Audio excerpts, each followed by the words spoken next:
ಪ್ರೀತಿಯ ಕೇಳುಗರಿಗೆ ನಮ್ಮ ಚಾನಲ್ಗೆ ಸ್ವಾಗತ. ನೀವು ನಮ್ಮ ಚಾನಲ್ಗೆ ಹೊಸಬರಾಗಿದ್ದರೆ ದಯವಿಟ್ಟು ಸಬ್ಸ್ಕ್ರೈಬ್ ಮಾಡಿಕೊಳ್ಳಿ. Mister Raghav and Mrs Raghav ಕಥೆಯ 6ನೇ ಸಂಚಿಕೆಗೆ ಸ್ವಾಗತ. ನೀವು ಇನ್ನೂ ಹಿಂದಿನ ಸಂಚಿಕೆಯನ್ನು ನೋಡಿಲ್ಲ ಅಂದರೆ ಪ್ಲೀಸ್ ನೋಡ್ಕೊಂಡು ಬನ್ನಿ, ಇಲ್ಲಾಂದರೆ ಕತೆ ಅರ್ಥ ಆಗಲ್ಲ. ಡಿಟೆಕ್ಟಿವ್ ಕಡೆಯವರು ಮೈಥಿಲಿನ ಹುಡುಕುತ್ತಾ ಇರ್ತಾರೆ, ಆದರೆ ಅವಳು ಸಿಗ್ತಾ ಇರಲಿಲ್ಲ. ಇತ್ತ ಅಶೋಕ್ ಕುಮಾರ್ ರಾಘವ್ ಮದುವೆ ಬಗ್ಗೆ ಮಾತಾಡಬೇಕು ಅಂತ ನಿರ್ಧಾರ ಮಾಡಿ ಅರುಂಧತಿ ಅವರ ಜೊತೆ ಮಾತಾಡೋಕ್ಕೆ ಹೋಗ್ತಾನೆ. ಅಕ್ಕ, ಏನು ಅಶೋಕ್? ಅದು ಏನು ಹೇಳು?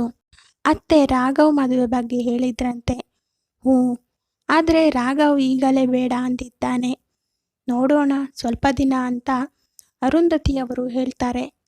ಸರಿ ಅಕ್ಕ. ಅಶೋಕ್ಗೆ ಮುಂದೆ ಮಾತಾಡಲು ಆಗಲಿಲ್ಲ. ಅಲ್ಲಿಂದ ಹೋಗ್ತಾನೆ. ರಾಘವ್ ಆರ್ನನ ಒಪ್ಪದೆ ಅವರ ಮದುವೆ ವಿಷಯ ಹೇಗೆ ಮಾತಾಡೋದು ಎಂದು ಟೆನ್ಷನ್ನಲ್ಲಿ ಹೋಗ್ತಾ ಇರ್ತಾನೆ. ಆಗ ಬಿಂದು ಬಂದು, ಹೇಳಿದ್ರ ಮದುವೆ ಬಗ್ಗೆ, ಒಪ್ಕೊಂಡ್ರಾ ಅಂತ ಕೇಳ್ತಾಳೆ. ಕೇಳಿದೆ, ಆದರೆ ರಾಘವ್ ಈಗಲೇ ಮದುವೆ ಬೇಡ ಹೇಳಿದ್ದಾನೆ ಅಂತೆ. ನೀವು ಹೇಳಬೇಕಿತ್ತು, ಮದುವೆ ಮಾಡಿದರೆ ಆಮೇಲೆ ಸರಿ ಹೋಗ್ತಾನೆ ಅಂತ. ಸ್ವಲ್ಪ ದಿನ ಕಾಯೋಣ ಅಂದ ಮೇಲೆ ಹೇಗೆ ಹಾಗೆಲ್ಲಗೆ ಹೇಳೋಕ್ಕೆ ಆಗುತ್ತೆ? ನೀನೇ ಏನಾದರೂ ಮಾತಾಡೋಕ್ಕೆ ಆದರೆ ಮಾತಾಡು ಹೇಳಿ ಹೋಗ್ತಾನೆ. ನಾನೇನು ಮಾತಾಡೋಕ್ಕೆ ಆಗುತ್ತೆ?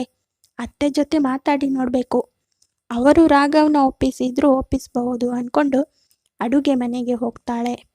ಮೈಥಿಲಿ ಕೆಲಸಕ್ಕೆ ರಿಸೈನ್ ಮಾಡಿ ಬಂದು ಕೂತಿರ್ತಾಳೆ. ಎಲ್ಲ ಸ್ಟಾಫ್ ಬಂದು ಮೈಥಿಲಿನ ಮಾತಾಡಿಸ್ತಾರೆ. ಎಲ್ಲರಿಗೂ ಬೇಜಾರಾಗುತ್ತೆ. ಅನು ಹೇಳ್ತಾಳೆ, ಮೈಥಿಲಿಗೆ ಒಳ್ಳೆ ಜಾಬ್ ಸಿಕ್ಕಿದೆ, ಸೊ ಇಲ್ಲಿ ಬಿಡ್ತಾ ಇದ್ದಾಳೆ. ನೀವೆಲ್ಲ ಬೇಜಾರು ಮಾಡಬೇಡಿ, ಅವಳಿಗೆ ಖುಷಿಯಿಂದ ಕಳಿಸಿಕೊಡೋಣ ಅವಳನ್ನು. ಎಲ್ಲರೂ ಆಲ್ ದಿ ಬೆಸ್ಟ್ ಮೈಥಿಲಿ ಅಂತ ವಿಶ್ ಮಾಡಿ ಹೋಗ್ತಾರೆ. ಮೈಥಿಲಿ ಅವರ ಮುಂದೆ ನಗ್ತಾ ಇದ್ದವಳು ಅವರೆಲ್ಲ ಹೋದಾಗ ಬಿಕ್ಕಿ ಬಿಕ್ಕಿ ಆಳ್ತಾಳೆ. ಅನು ಅವಳಿಗೆ ಸಮಾಧಾನ ಮಾಡ್ತಾಳೆ. ಎಲ್ಲ ಪ್ರೋಸೆಸ್ ಕ್ಲಿಯರ್ ಮಾಡಿ ಎಲ್ಲರಿಗೂ ಬಾಯಿ ಹೇಳಿ ಹೋಗ್ತಾಳೆ ಮೈಥಿಲಿ. ರಾಘವ್ ಒಬ್ಬನೇ ಲಾಂಗ್ ಡ್ರೈವ್ ಹೋಗ್ತಾ ಇರುವಾಗ ಮೈಥಿಲಿನ ನೋಡ್ತಾನೆ. ಕಾರ್ ನಿಲ್ಲಿಸ್ತಾನೆ. ಕಾರ್ ಬಂದ ಸ್ಪೀಡಿಗೆ ಅನು ಮತ್ತು ಮೈಥಿಲಿ ಬೆಚ್ಚಿ ಬಿದ್ದು ನಿಲ್ತಾರೆ. ರಾಘವ್ ಕಾರಲ್ಲೇ ಕೂತ್ಕೊಂಡು, ಹಲೋ, ಇವತ್ತು ಡ್ರಾಪ್ ಬೇಡವಾ ಹೇಳ್ತಾನೆ. ಆಗ ಅನು ಹೇಳ್ತಾಳೆ, ಯಾರೋ ನೀನು, ಹೇಗಿದೆ ಮೈಗೆ? ವಾ, ನಿಮಗೆ ಬೇಕಾದಾಗ ಬೈದು ಹೆದರಿಸಿ ಕಳ್ಳನ ಚೇಸ್ ಮಾಡಿಸ್ತೀರಿ, ಈಗ ಯಾರೋ ನೀನು ಹೇಳಿ ಬೈತೀರಾ?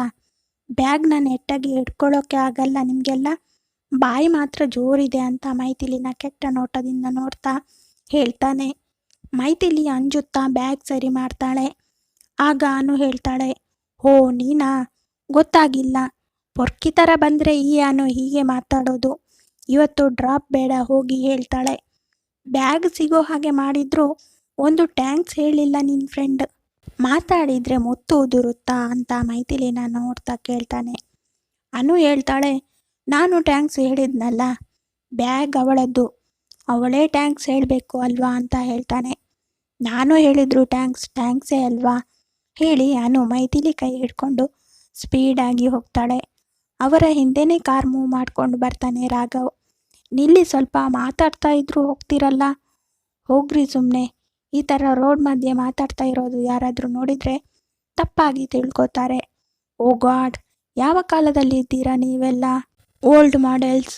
ನೋಡು, ನಾವು ಏನೋ ಟೆನ್ಷನಲ್ಲಿ ಹೋಗ್ತಾ ಇದ್ದೇವೆ, ಪ್ಲೀಸ್ ಹೋಗು ಹೇಳ್ತಾಳೆ ಅನು. ಏನಾದರೂ ಪ್ರಾಬ್ಲಮ್ ಇದ್ದರೆ ಹೇಳಿ, ನಾನು ಸಾಲ್ವ್ ಮಾಡ್ತೀನಿ. ನೋ ಟ್ಯಾಂಕ್ಸ್ ಹೇಳಿ ಆಟೋ ನಿಲ್ಲಿಸಿ ಹೋಗ್ತಾರೆ ಅನು ಮತ್ತು ಮೈಥಿಲಿ. ಸಿಟ್, ಈ ಬಾಯ್ ಬಡ್ಕಿ ಅವಳ ಜೊತೆ ಮಾತಾಡೋಕ್ಕೆ ಬಿಡಲ್ಲ. ಆಟೋ ಫಾಲೋ ಮಾಡಲಾ ಹೇಳಿ ಯೋಚನೆ ಮಾಡ್ತಾನೆ. ಬೇಡ ರಾಘವ್, ನೋ ಯೂಸ್. ಆ ಲೂಸ್ ತುಂಬ ಡೇಂಜರ್. ಫಾಲೋ ಮಾಡಿದ್ದು ನೋಡಿದರೆ ಏರಿಯಾನೇ ಸೇರಿಸಿ ಸೀನ್ ಕ್ರಿಯೇಟ್ ಮಾಡಬಹುದು. ಎಲ್ಲಿ ಹೋಗಲಿ ಅಂತ ಯೋಚನೆ ಮಾಡ್ತಾ ವಿಕ್ಕಿಗೆ ಕಾಲ್ ಮಾಡ್ತಾನೆ. ವಿಕ್ಕಿ, ಬಾರೋ, ಒಬ್ಬನೇ ಇದ್ದೀನಿ, ಪಾರ್ಟಿ ಮಾಡೋಣ. 15 ಮಿನಿಟ್ಸಲ್ಲಿ ಬರ್ತೀನಿ ಹೇಳ್ತಾನೆ. ಓಕೆ, ಲೊಕೇಶನ್ ಸೆಂಡ್ ಮಾಡ್ತೀನಿ ಹೇಳಿ ಕಾಲ್ ಕಟ್ ಮಾಡ್ತಾನೆ. ಡಿಟೆಕ್ಟಿವ್ ಕಡೆಯವರು ರಾಘವ್ ಮೈಥಿಲಿ ಮತ್ತು ಅನು ಜೊತೆ ಮಾತಾಡುವುದನ್ನು ನೋಡಿ ಅರುಂಧತಿ ಅವರಿಗೆ ಹೇಳ್ತಾರೆ. ಓಕೆ, ಆ ಹುಡುಗಿ ಎಲ್ಲಿರೋದು ತಿಳ್ಕೊಂಡು ಹೇಳಿ ಹೇಳ್ತಾಳೆ. ಓಕೆ ಮೇಡಮ್, ಆದಷ್ಟು ಬೇಗ ಕಂಡು ಹಿಡಿಯುತ್ತೇವೆ ಹೇಳಿ ಕಾಲ್ ಡಿಸ್ಕನೆಕ್ಟ್ ಮಾಡ್ತಾರೆ. ವಿಕ್ಕಿ ರಾಘವ್ ಇಬ್ಬರು ಮಾತಾಡ್ತಾ ಪಾರ್ಟಿ ಎಂಜಾಯ್ ಮಾಡ್ತಾ ಇರ್ತಾರೆ. ಹಾಗೆ ಮಾತಾಡ್ತಾ ರಾಘವ್ ಮೈಥಿಲಿ ಮತ್ತೆ ಸಿಕ್ಕಿದ್ಲು ಹೇಳ್ತಾನೆ, ಅವಳು ಮಾತೇ ಆಡಲ್ಲ ಕಣೋ, ತುಂಬ ಇನ್ನೋಸೆಂಟ್, ಬಾಯ್ಸ್ನ ನೋಡೇ ಇಲ್ಲ ಅನ್ನೋ ಹಾಗೆ ಬಿಹೇವ್ ಮಾಡ್ತಾಳೆ. ವಾವ್, ಈ ಕಾಲದಲ್ಲಿ ಆ ಥರ ಗರ್ಲ್ಸ್ ಎಲ್ಲೂ ಸಿಗಲ್ಲ. ಅವಳನ್ನು ಮದುವೆ ಮಾಡ್ಕೊಳ್ಳೋನು ಪುಣ್ಯ ಮಾಡಿದ್ದಾನೆ ಅಂತ ವಿಕ್ಕಿ ಹೇಳ್ತಾನೆ. ಏನು ಪುಣ್ಯ, ಹಳ್ಳಿ ಗುಗ್ಗು ಥರ ಆಡ್ತಾಳೆ, ಸೆನ್ಸ್ ಇಲ್ಲ. ಈಗ ಹಾಗೆಲ್ಲ ಇದ್ದರೆ ಯಾರಿಗೋ ಇಷ್ಟ ಆಗ್ತಾರೆ. ಆದರೆ ಅವಳ ಬ್ಯೂಟಿ ನೋಡಿ ಫಿದಾ ಆಗಬೇಕು ಕಣೋ. ಹೌದಾ, ಅಷ್ಟೊಂದು ಚೆನ್ನಾಗಿದ್ದಾಳಾ? ನನಗೂ ತೋರಿಸೋ ಅವಳನ್ನು ಅಂತ ಕೇಳ್ತಾನೆ ವಿಕ್ಕಿ. ಅವಳೇನು ನನ್ನ ಗರ್ಲ್ ಫ್ರೆಂಡಾ ನಿಂಗೆ ತೋರಿಸೋಕೆ? ಹೋಗೋ, ಅವಳು ಯಾರೋ ಏನೋ, ಆದರೆ 3 ಟೈಮ್ ಕೋಇನ್ಸಿಡೆಂಟಲ್ಲಿ ಸಿಕ್ಕಿದ್ಲು. ನನಗೆ ಅವಳು ಬೇಕು ಅನಿಸಿದ್ದು ನಿಜ, ಆದರೆ ಲೈಫ್ ಲಾಂಗ್ ಬೇಡಪ್ಪ, ಅವಳ ಅಂದಕ್ಕೆ ಮರುಳಾಗಿದ್ದೇನೆ ಅಷ್ಟೇ ಅಂತ ಹೇಳ್ತಾನೆ ರಾಘವ್. ಹಾಗಾದರೆ ರೋಸಿನ ಲವ್ ಮಾಡ್ತೀಯಲ್ವಾ, ಅವಳನ್ನು ಮದುವೆ ಆಗ್ತೀಯಲ್ವಾ? ಹೇ ಸ್ಟುಪಿಡ್, ಯಾರೋ ಅಂದರು ಅವಳನ್ನು ಮದುವೆ ಆಗ್ತೀನಿ ಅಂತ.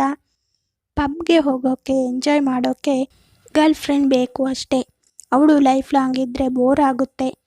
ಗರ್ಲ್ ಫ್ರೆಂಡ್ ಇಲ್ಲ ಅಂದರೆ ಫ್ರೆಂಡ್ಸ್ ರೆಸ್ಪೆಕ್ಟ್ ಕೊಡಲ್ಲ, ಒಂದು ಹುಡುಗಿನೂ ಬೀಳಲ್ಲ ಅಂತ ತಮಾಷೆ ಮಾಡ್ತಾರೆ. ಅದಕ್ಕೆ ಬೋರ್ ಆಗುವವರೆಗೂ ಒಬ್ಬಳ ಜೊತೆ, ಆಮೇಲೆ ಇನ್ನೊಬ್ಬಳು, ಅವರಿಗೂ ಖರ್ಚು ಮಾಡೋನು ಎಂಜಾಯ್ ಮಾಡೋನು ಬೇಕು, ಬರ್ತಾರೆ. ಇಷ್ಟೇ ಲೈಫ್. ಲೋ, ಇಷ್ಟೇ ಲೈಫ್ ಅಲ್ಲ ಕಣೋ, ಲವ್ ಮಾಡಿ ಮದುವೆ ಮಾಡಿಕೊಂಡ್ರೆ ಲೈಫ್ ಬ್ಯೂಟಿಫುಲ್ ಕಣೋ. ಹುಡುಗಿರು ಎಲ್ಲರೂ ಟೈಮ್ ಪಾಸ್ಗೆ ಬರಲ್ಲ. ಹುಡುಗಿರು ಒಂದು ಸಲ ಮನಸ್ಸು ಕೊಟ್ಟರೆ ಲೈಫ್ ಲಾಂಗ್ ನಮ್ಮನ್ನು ಎಷ್ಟು ಪ್ರೀತಿಯಿಂದ ನೋಡ್ತಾರೆ. ಎಲ್ಲ ಹೆಣ್ಣಲ್ಲೂ ತಾಯಿ ಮನಸ್ಸು ಇರುತ್ತೆ, ಅದಕ್ಕೆ ಮೋಸ ಮಾಡಬಾರ್ದು. ಹೆಣ್ಣಿನ ಶಾಪ ಒಳ್ಳೆಯದಲ್ಲ ಕಣೋ.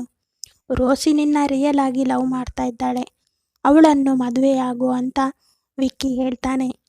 ಆಗ ರಾಘವ್ ಕೋಪದಲ್ಲಿ ಕುಡಿತಿರುವ ಗ್ಲಾಸ್ನ ರಪ್ಪ ಅಂತ ಟೇಬಲ್ ಮೇಲೆ ಇಟ್ಟು, ಏಳು ಮೇಲೆ ನಡಿ ಇಲ್ಲಿಂದ.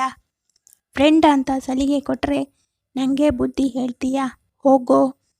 ನಾನು ಹೇಗೆ ಇರಬೇಕಂತ ನೀನು ಹೇಳಬೇಕಾಗಿಲ್ಲ, ನನ್ನ ಮಮ್ಮಿನೇ ಹೇಳಲ್ಲ, ನೀನು ಯಾರೋ ಅಂತ ಬೈತಾನೆ. ಎಲ್ಲರೂ ರಾಘವ್ ವಿಕ್ಕಿನ ನೋಡ್ತಾ ಇರ್ತಾರೆ. ವಿಕ್ಕಿಗೆ ಅವಮಾನ ಆಗಿ ತಲೆ ತಗ್ಗಿಸಿ ಅಲ್ಲಿಂದ ಹೋಗ್ತಾನೆ. ಹೋಗ್ರೋ, ಯಾರು ಬೇಡ ನನಗೆ ಹೇಳಿ ಗ್ಲಾಸಲ್ಲಿ ಇದ್ದ ಡ್ರಿಂಕ್ಸ್ ಕುಡಿದು 2,000 ರೂಪಾಯಿ ಟೇಬಲ್ ಮೇಲೆ ಇಟ್ಟು ಹೋಗ್ತಾನೆ. ಕತೆ ಮುಂದುವರಿಯುವುದು. ಈ ಕತೆ ಇಷ್ಟ ಆಗಿದ್ದರೆ ಲೈಕ್ ಮಾಡಿ, ಶೇರ್ ಮಾಡಿ, ಸಬ್ಸ್ಕ್ರೈಬ್ ಮಾಡದವರು ದಯವಿಟ್ಟು ಸಬ್ಸ್ಕ್ರೈಬ್ ಮಾಡಿಕೊಳ್ಳಿ. ಧನ್ಯವಾದ.